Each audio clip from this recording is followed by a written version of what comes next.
catches my eye a ways down the hallway. I knock on his door, only waiting just a moment before I hear a gruff, "Enter." "Good morning," I say in my most upbeat voice when I walk in. Chief Wells sits behind a pristine and organized desk. Awards line a shelf to his right, but besides that, his office is devoid of any personality. The man behind the desk, however, has plenty of personality.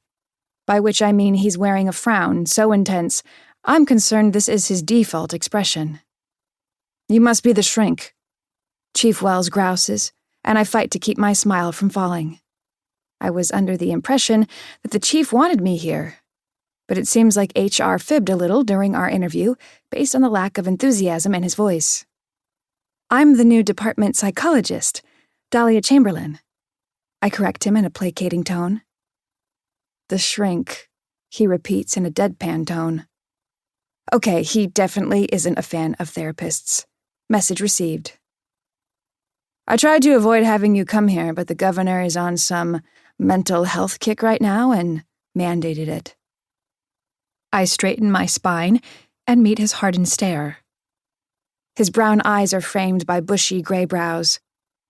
I'm no stranger to the older generation's contempt for my career choice, though. "I'm sorry you don't like the idea of me being here, but I intend on doing good for this precinct.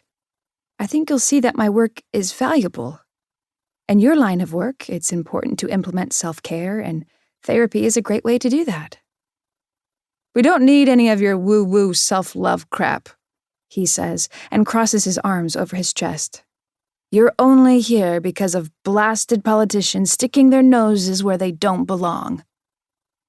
He gives me a look that says if lightning struck me right now, he wouldn't even blink, much less feel a glimmer of negative emotion.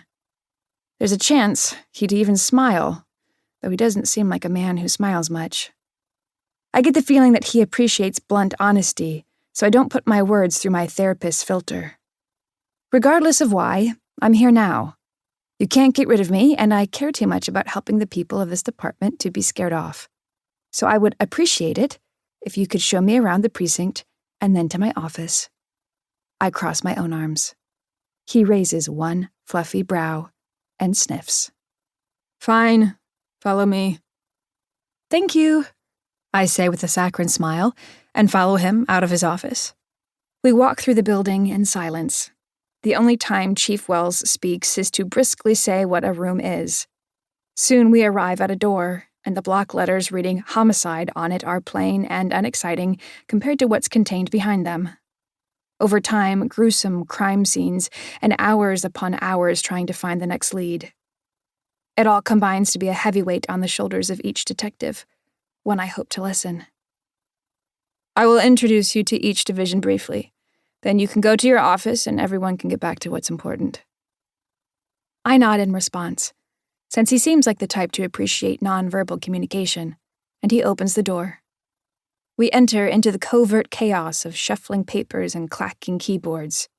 It may not look like much, but there's an undercurrent of tension that is thick in the air.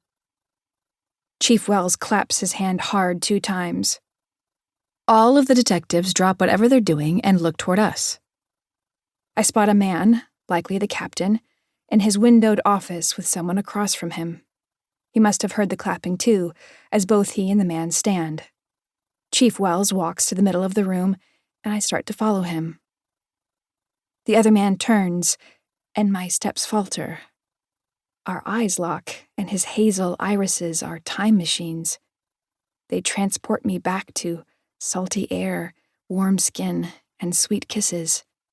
Memories I've tried for years to suppress come flooding back, stealing the breath out of my lungs. Levi. Levi is here. How is this possible?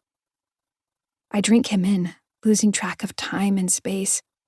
Who cares what the chief is thinking or doing when Levi is standing here in the flesh? His hair is in that style where it's cut tight on the sides with just a little length up top. The perfect length to run your fingers through. I know from experience.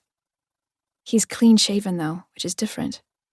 When I met him, he had this delicious stubble that scraped my skin and left me raw in the best way after we kissed.